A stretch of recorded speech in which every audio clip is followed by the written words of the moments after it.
A manhã de 26 de julho de 1990 começou, tranquila na comunidade de Acari, no Rio de Janeiro. Era férias escolares, e 11 jovens decidiram passar o dia no pequeno sítio da avó de um deles, no distrito de Suruí, em Magé. Queriam apenas descanso, cozinhar juntos, brincar na água e conversar sem pressa. Meninas de 13 e 16 anos dividiam o fogão com rapazes de 17. 2 homens adultos, amigos da família, acompanhavam o grupo. Nada indicava que aquele seria o último dia em que todos seriam vistos. Eles chegaram ao sítio por volta do meio-dia. Alguns vieram de ônibus, outros de carona. Prepararam arroz, fritaram frango, riram de pequenas brincadeiras e aproveitaram a sensação rara de leveza. À tarde comentaram que voltariam antes do anoitecer.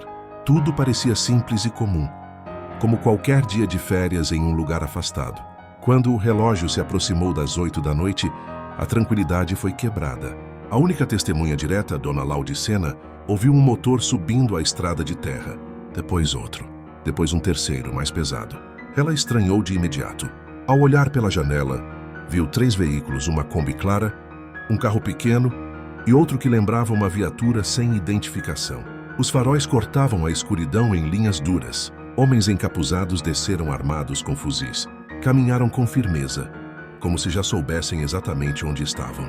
Não mostraram documentos, não explicaram a operação, não disseram nomes. Apenas afirmaram que eram policiais e que estavam ali para resolver um problema sério. Invadiram o sítio, revistaram cômodos, abriram gavetas, empurraram jovens contra a parede. Diziam procurar dinheiro e joias, mas o comportamento revelava que aquilo era apenas um pretexto. Durante quase 1 hora, o ambiente foi dominado pelo medo. A testemunha recorda as ordens curtas, os passos correndo, o ar pesado que parecia machucar. Os jovens não reagiram. As perguntas eram rápidas e agressivas. Nada fazia sentido. Então um dos homens anunciou que levariam 11 pessoas para esclarecimento. Não houve registros, anotações ou justificativas. Nenhuma família foi avisada.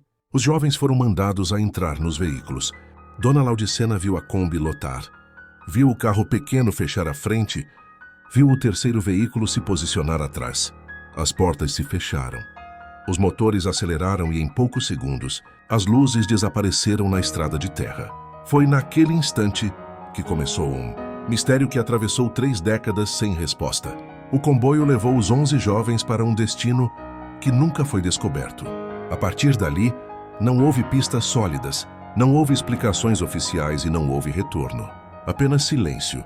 Um silêncio que parece ter sido criado para nunca ser quebrado.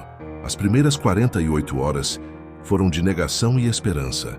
As mães acreditavam que os jovens voltariam com uma história absurda, talvez detidos sem motivo, talvez liberados ao amanhecer. Mas o amanhecer chegou e ninguém voltou. A comunidade inteira começou a se mover como um organismo vivo, indo de delegacia em delegacia, hospital em hospital, batalhão em batalhão. Cada porta aberta parecia prometer resposta, mas cada porta fechada devolvia apenas frases vazias. Não sabemos. Ninguém entrou aqui. Nenhum jovem foi detido. Era como se os 11 nunca tivessem existido. As mães se recusaram a ficar paradas. Caminharam por bairros que nunca tinham visitado. Enfrentaram olhares hostis, ignorâncias calculadas e o cansaço que queimava o corpo. Mas nunca o impulso de continuar. Elas exigiam nomes, perguntavam por registros, vasculhavam corredores, mas nada as aproximava dos filhos. Era como se alguém tivesse apagado qualquer rastro logo após o sequestro, deixando apenas pequenos vestígios para confundir. Enquanto buscavam respostas, começaram a surgir relatos pela Baixada Fluminense. Pessoas diziam ter visto carros queimados em áreas isoladas. Outros afirmavam ter ouvido tiros na madrugada. Havia quem relatasse ter visto homens encapuçados movimentando sacos pesados perto de um rio. Cada pista era seguida pelas mães com a urgência de quem carrega uma vida no peito, mas nenhuma pista se confirmava. Nada tinha forma. Era como correr atrás de sombras. A investigação oficial parecia existir apenas no papel. Não havia perícias completas. Não havia interrogatórios sólidos. Não havia interesse real. Quando as mães pressionavam, recebiam respostas agressivas ou olhares de quem preferia que elas desaparecessem junto com os filhos. O silêncio das autoridades foi se tornando mais revelador do que qualquer palavra. E foi aí que muitos perceberam que não se tratava de um crime comum. Aqueles homens haviam agido com segurança demais, domínio demais, calma demais. O relato de Dona Laudicena se tornava ainda mais crucial. Ela descrevia a postura dos homens, o modo como organizavam ações, a falta de pressa, a precisão dos movimentos. Nada do que fizeram parecia improvisado. Tudo lembrava uma operação planejada. E aquela segurança era o que mais assustava as mães. Não era a ousadia de criminosos comuns, era a frieza de quem acredita que nunca será responsabilizado. Com o passar dos dias, começaram a chegar ligações anônimas, bilhetes deixados sob portas, vozes que prometiam informações e depois sumiam. Algumas pistas levavam a quilômetros de distância, outras eram falsas desde o início. As mães corriam atrás de tudo, queriam acreditar em qualquer coisa que lhes devolvesse a chance de encontrar os filhos vivos, mas a cada tentativa frustrada, ficava claro que alguém manipulava o fluxo de informações de propósito. E essa manipulação parecia ter um único objetivo: impedir que a verdade emergisse. Com o passar das semanas, o caso deixou de ser apenas o desaparecimento de 11 jovens. Tornou-se um abismo que revelava a estrutura oculta de um sistema inteiro. A cada tentativa das mães de avançar, novos obstáculos surgiam. Pistas desapareciam dos autos. Documentos sumiam. Testemunhas deixavam de falar. Nada era explicado. Nada era aprofundado. Era como se uma força invisível estivesse sempre um passo à frente, apagando o pouco que ainda restava de verdade. As mães começaram a montar sua própria investigação paralela. Criaram cadernos com horários, nomes de pessoas, características dos veículos e mapas improvisados. Andavam por ruas desconhecidas, falavam com moradores que tinham medo até de olhar para elas. Anotavam detalhes que a polícia nunca se interessou em registrar.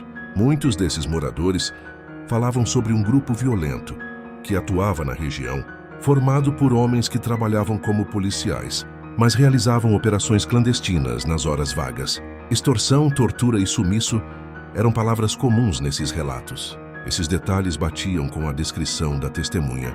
Os homens que invadiram o sítio caminhavam com confiança, falavam pouco, mas o suficiente para impor medo. Não hesitaram em levar 11 pessoas de uma só vez. Não demonstraram receio de serem vistos. Tudo parecia calculado. As mães perceberam que aquele sequestro tinha a marca de ações realizadas por grupos que se consideravam intocáveis. A cada descoberta, cresciam também as ameaças. Algumas mães começaram a notar homens as seguindo na rua. Outras passaram a receber ligações ordenando que parassem de procurar. Havia quem dissesse com frieza que elas estavam mexendo com gente perigosa. Mas a dor é um tipo de força impossível de deter, e elas continuaram. Enquanto isso, teorias ganhavam corpo. Uma delas dizia que os jovens foram mortos na mesma noite para evitar qualquer identificação. Outra falava em interrogatórios clandestinos. Uma terceira, ainda mais sombria, sugeria que os jovens sabiam de algo importante e foram eliminados para impedir que falassem. Mas nenhuma teoria tinha provas. Nada era definitivo. Tudo permanecia envolto em uma névoa densa. A única certeza vinha da testemunha. Dona Laudicena repetia sua versão sem mudar uma palavra. Lembrava da Kombi, do carro pequeno, da possível viatura. Lembrava da voz firme que ordenou a retirada dos jovens. E lembrava da convicção que viu nos olhos encapuzados. Ela dizia que aqueles homens sabiam exatamente o que estavam fazendo. Nada ali havia sido improvisado. E quando as mães olhavam para esse relato, entendiam que aquele silêncio prolongado não era coincidência. Era estratégia. Quando perceberam que nada viria do Estado, as mães fizeram algo que ninguém esperava. Transformaram dor em movimento. Nascia ali o grupo conhecido como Mães de Acari. Mulheres simples, mas movidas por uma força que ninguém conseguia conter. Elas se reuniam em cozinhas apertadas, vielas estreitas, salas improvisadas, anotando cada pista que surgia, mesmo quando parecia pequena demais para ser importante. Criaram um método próprio de investigação, cruzando relatos, conectando horários e refazendo rotas. Com o tempo, começaram a chamar a atenção da imprensa. Foram convidadas para programas de televisão, entrevistas em rádio, audiências públicas. A história deixou de ser um drama silencioso e se tornou denúncia nacional. Quanto mais falavam, mais pessoas entendiam que aquilo não era um caso isolado. Era parte de um padrão de violência que desaparecia jovens negros e pobres sem deixar rastros. Mas a visibilidade trouxe também perigo. As ameaças ficaram mais explícitas. Algumas mães relatavam carros rondando suas casas, outras recebiam recados violentos, mandando que abandonassem tudo. Era evidente que alguém queria impedir que elas avançassem, mas nenhuma delas recuou. Cada ameaça era interpretada como sinal de que estavam perto demais da verdade. Organizações de direitos humanos começaram a acompanhar o caso. A história atravessou fronteiras e se tornou exemplo de desaparecimento forçado. Apesar disso, nenhuma autoridade apresentou respostas. Nenhum corpo foi encontrado. Nenhum suspeito foi julgado. O tempo continuou apagando rastros, destruindo provas e silenciando vozes. O mistério tomou forma definitiva. Onde estavam os jovens? O que aconteceu nos minutos seguintes ao desaparecimento? Quem comandou a operação? Porque o Estado nunca investigou a fundo. Perguntas surgiam uma após a outra, mas nenhuma resposta chegava. A ausência dos corpos alimentava teorias e assombrava as mães diariamente. Com o passar dos anos, a certeza mais dolorosa se tornou também a mais sólida. Os 11 jovens de Acari não desapareceram por acaso. Eles foram retirados da vida por mãos treinadas, por uma estrutura consciente, por um sistema que sabia muito bem o que estava fazendo. E este silêncio profundo, frio e calculado, continua até hoje como a marca mais perturbadora desse caso. O mistério permanece. Os corpos nunca voltaram e o Estado nunca respondeu.